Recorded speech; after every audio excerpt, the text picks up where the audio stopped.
I'm here with Pat Green of the Democratic Party running for state representative of the 28th District. Mr. Green, thank you so much for joining us once again. Thank you for having me. Now, we spoke with you last time, but just as a reminder for people, what are your qualifications and what is your background? Well, first of all, I'd like to thank everyone who helped out with the campaign, the voters of Warren and Centerline who elected me to be the Democrat nominee for State House of Representative.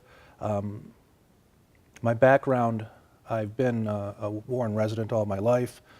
Grew up at 11 in Ryan, now live at 13 Mile in Ryan. I'm the youngest of 6 boys. My parents are retired educators from Fitzgerald and Warren Consolidated Schools. My family's been involved. I've been involved in the city of Warren for many years. Some people know my brother Jerry is a police commissioner. My brother John, who's been on Warren, or who was on Warren Consolidated School Board. Myself, I've been on Warren City Council since 2007. Those things and others give me qualification, or uniquely qualify me for moving on to state representative. The learning curve is reduced significantly. I know how to put legislation together. I know what questions to ask in committee, the hard questions that need to be asked to bring real value back to the residents of Warren and Centerline.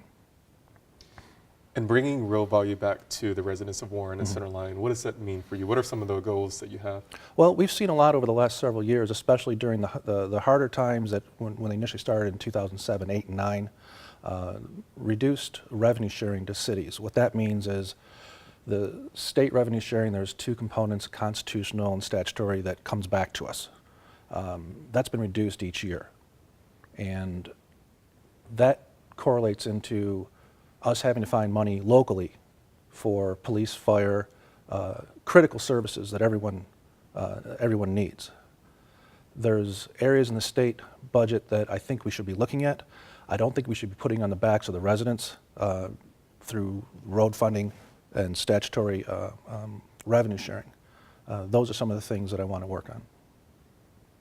Okay, now last time you brought up about the water safety. A big issue right now still for the city of Flint is water. Would you like to speak about the importance of maintaining clean water and water protection for us here? Specifically on that, when we first talked, I believe it was July that we had this initial interview. The talk was in Flint, what should we do? We have to replace all the pipes, and that didn't start until shortly thereafter. But that's a one-dimensional solution to the problem. There's additional things you have to look at that the residents will need there, and we don't want that to happen here, obviously. But in Flint, you need to look at affordable health clinics for children and for the residents. You need to look at nutrition programs in the schools, again, for the children. Specifically around here, Madison Heights, they're already replacing lines from the mains to the households. They've started that program. I've had conversations with them and how we introduce that here, how we look at the cost of doing something. Lead pipes are obviously very old, and they're like anything else, they need to be replaced. So we need to come up with a plan and start it. Don't wait for a problem to react to a problem. Be proactive.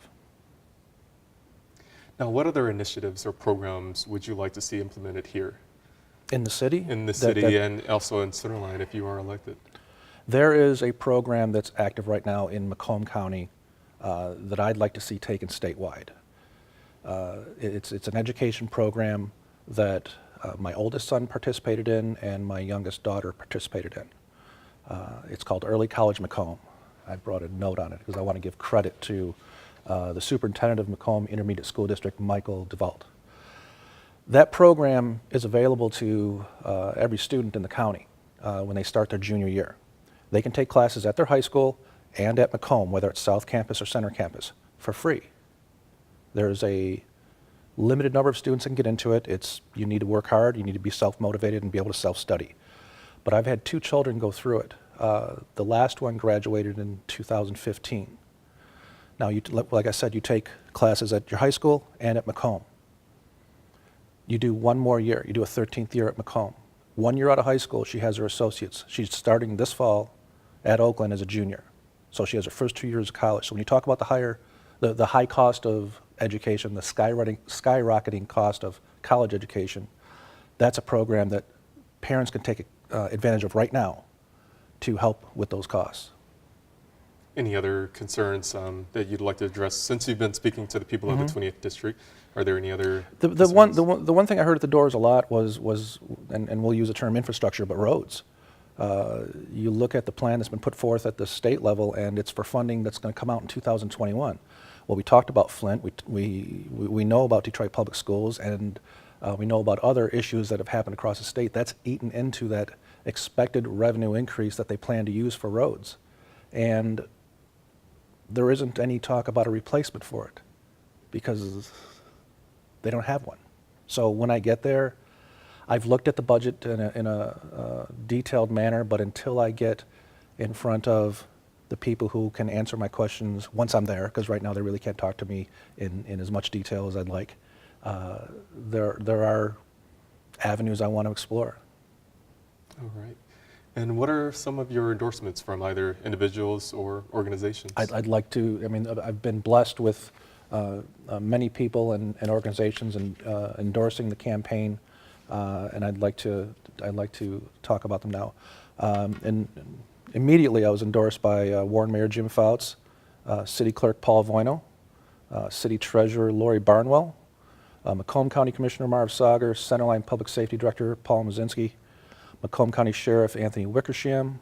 In the primary, the News and the Free Press, Warren Professional Firefighters Local 1383, Warren Police Officers Association, Warren Police Command Officers Association, UAW Region 1, Michigan AFL-CIO, Michigan Education Association, Michigan Regional Council of Carpenters and Millwrights, Michigan Fraternal Order of Police, Michigan Teamsters Joint Council Number 43, Michigan Nurses Association, Greater Metropolitan Association of Realtors, Michigan Association of Insurance Agents, Michigan Association of Police Organizations, and the Greater Detroit Building and Construction Trades Council.